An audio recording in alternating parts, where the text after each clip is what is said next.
News Karnataka ಫಸ್ಟ್ಗೆ ಸ್ವಾಗತ. ಇಂದಿನ ಪ್ರಮುಖ ಸುದ್ದಿಗಳು. ನಮಸ್ಕಾರ, ನಾನು ಅಪೂರ್ವ ರಾಘವೇಂದ್ರ. ಈ ದಿನದ ನ್ಯೂಸ್. ದೇವನಹಳ್ಳಿ ತಾಲೂಕಿನಾದ್ಯಂತ ನಡೆದ ಅಯೋಧ್ಯ ನಗರದಲ್ಲಿ ಶ್ರೀರಾಮ ಪ್ರಾಣ ಪ್ರತಿಷ್ಠಾಪನೆ ಪೂಜಾ ಕಾರ್ಯಕ್ರಮಗಳ ಸುದ್ದಿ ನ್ಯೂಸ್ ಕರ್ನಾಟಕ ಒಂದರಲ್ಲಿ ವೀಕ್ಷಿಸಿ.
ಶ್ರೀರಾಮನ ಪಟ್ಟಾಭಿಷೇಕ, ಶ್ರೀರಾಮನ ಕಲಿಯುಗ ವನವಾಸ ಅಂತ್ಯ, ರಾಮರಾಜ್ಯ ಶುರು. ಹೊಸಹುಡ್ಯ ಗ್ರಾಮದಲ್ಲಿ ನೆಲೆಸಿರುವ ಶ್ರೀ ಸೀತಾರಾಮ ಲಕ್ಷ್ಮಣ ಪಾದ ಸೇವಾ ಶ್ರೀ ಆಂಜನೇಯ ಸ್ವಾಮಿ ಸಮೇತ ಶ್ರೀ ಲಕ್ಷ್ಮೀ ನರಸಿಂಹಸ್ವಾಮಿ ದೇವಾಲಯದಲ್ಲಿ ಅದ್ದೂರಿಯಾಗಿ ಬೆಳಗ್ಗೆಯಿಂದಲೇ ಅಭಿಷೇಕಗಳು, ಹೋಮ ಹವನಗಳು, ಮಹಾಮಂಗಳಾರತಿ, ತೀರ್ಥ ಪ್ರಸಾದಗಳು, ಅನ್ನ ಸಂತರ್ಪಣೆಗಳು, ಭಜನೆಗಳು, ಪೂಜಾ ಕಾರ್ಯಕ್ರಮಗಳು ನಡೆಯಿತು. ಹೊಸಹುಡ್ಯ ಗ್ರಾಮದ ಜೈ ಶ್ರೀರಾಮ್ ಭಜನಾ ಮಂದಿರದಲ್ಲಿ ಭಕ್ತಾದಿಗಳಿಂದ ಬೆಳಗ್ಗೆಯಿಂದ ಸತತವಾಗಿ ಎಲ್ಲಾ ದೇವಾಲಯಗಳಲ್ಲಿ ರಾಮ ಭಜನೆಗಳು ನಡೆಯಿತು.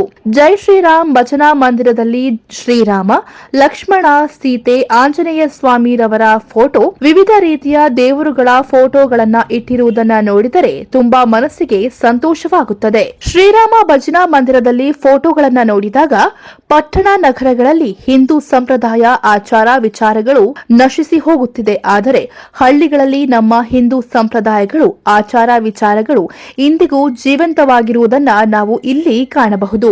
ಹೊಸಹುಡ್ಯ ಗ್ರಾಮದಲ್ಲಿ ನೆಲೆಸಿರುವ ಶ್ರೀ ಸೀತೆ ರಾಮ ಲಕ್ಷ್ಮಣ ಪಾದ ಸೇವಾ ಶ್ರೀ ಆಂಜನೇಯ ಸ್ವಾಮಿ ಸಮೇತ ಶ್ರೀ ಲಕ್ಷ್ಮೀ ನರಸಿಂಹಸ್ವಾಮಿ ದೇವಾಲಯ ಉಸ್ತುವಾರಿಗಳು ಹಾಗೂ ದೊಡ್ಡಬಳ್ಳಾಪುರ ಎಪಿಎಂಸಿ ಮಾಜಿ ಸದಸ್ಯ ಹೊಸಹುಡ್ಯ ಸುಧಾಕರ್ ಅವರು ಮಾತನಾಡಿದರು.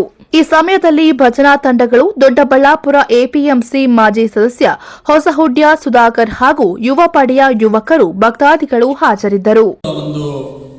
ಆರಾಧ್ಯ ದೇವರಾದ ಶ್ರೀ ಬಾಲರಾಮ ಸ್ವಾಮಿಯ ಪ್ರಾಣ ಪ್ರತಿಷ್ಠಾಪನೆ ಅಯೋಧ್ಯೆ ನಡೀತಾ ಇದೆ. ಇನ್ನು ಮುಂದೆ ಈ ಜಗತ್ತಲ್ಲಿ ಕಲಿಯುಗ ಹೋಗಿ ರಾಮನ ಯುಗ ಆಗುವಂಥದ್ದು ಖಚಿತ. ನಾವು ಮುಂದಿನ ಯುಗದಲ್ಲಿ ಯಾವುದೇ ಕಷ್ಟ ಕಾರ್ಪಣ್ಯಗಳು ನೋಡೋದಿಲ್ಲ.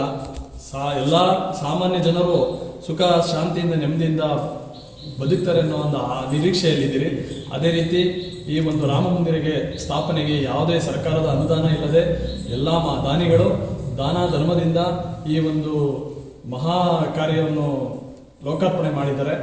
ಹಂಗಾಗಿ ಮುಂದಿನ ಈ ಒಂದು ಭಗವಂತನ ಕೃಪೆಯಿಂದ ಎಲ್ಲರಿಗೂ ಒಳ್ಳೆಯದಾಗುತ್ತೆ. ನಮ್ಮ ಈ ದೇಶದಲ್ಲಿ ಎಲ್ಲ ದೇವಸ್ಥಾನಗಳಲ್ಲಿ ಈ ದಿನ ಹಬ್ಬದ ರೀತಿಯಲ್ಲಿ ಆಚರಣೆ ಮಾಡಿ ಎಲ್ಲ ದೇವರುಗಳಿಗೂ ಆರಾಧ್ಯ ದೈವ ಶ್ರೀರಾಮನಿಗೂ ಆಂಜನೇಯ ಸ್ವಾಮಿಗೂ ಅಭಿಷೇಕ ಮತ್ತು ಹೂವಿನ ಅಲಂಕಾರ ಮಾಡಿ ಎಲ್ಲರೂ ಒಂದು ದೇವರ ಪ್ರೇರಣೆಗೆ ಪಾತ್ರರಾಗ್ತಾ ಇದ್ದಾರೆ.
ಮಿತ್ರನ